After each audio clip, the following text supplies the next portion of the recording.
Hello, Hudson. Thank you very much for joining me. Thanks a lot for having me. So we'll dive into my first question. It's safe to say that with such a recent history in Rwanda of civil war and genocide, the country is not really the first, or it's very high on the list rather, of anyone's thought process to become one of the leading countries in innovation in Africa. So what do you think is the secret behind the success?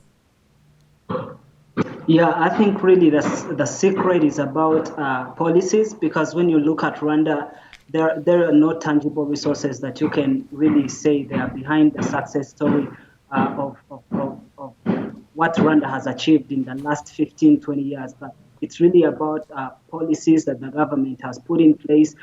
For example, things like working towards a knowledge-based economy, things like making sure that there is a lot of internet coverage, so that a lot of development is going to be, smart development, and things like security and safety, which also attract investments from outside, because a lot of the money that is being used here is not our own. A lot is from outside, from investors and global organizations, for which you have to have a lot of trust in your policies and also in your government.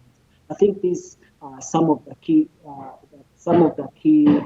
things behind the success story of Rwanda.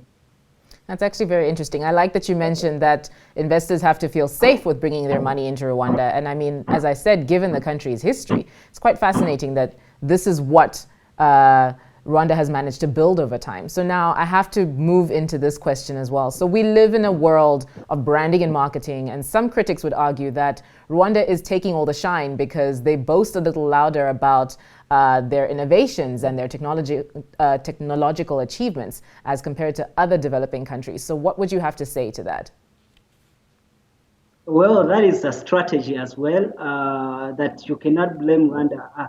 To be honest, I think I'll honestly say there is noise. There is noise about what is taking place here. But I think that the most important thing is that they are making noise about something that is real. They are really not making noise about something that is false. And about the noise part of it, I think it's a trend right now, because if you look at Mauritius, they are now advertising with Liverpool, I think, on the billboards when Liverpool is playing, and I think the voice of Rwanda is so much linked with the sponsorship of Arsenal, right? And I think this is now a trend that many African countries are jumping on. We saw some, I think, about a couple of years ago, Uganda, which is a neighboring country, they had an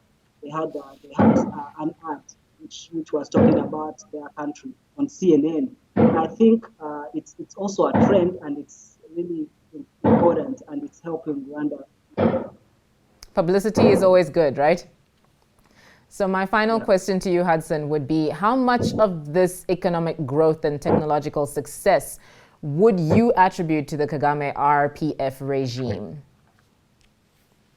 Really, I think that is a very important question. And I think there is quite a massive link, because, like I mentioned earlier, there are no resources here. Rwanda is not linked even to the sea. We don't have a coastline. There are no minerals here and all that. And when you look at economic growth, it's so much. One I think of the very most contributing factors is the service sector.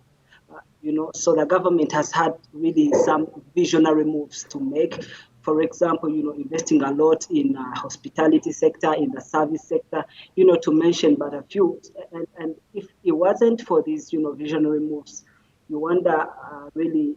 Of course, there are other factors, but these I think is very important. Well, thank you very much for joining me, Hudson.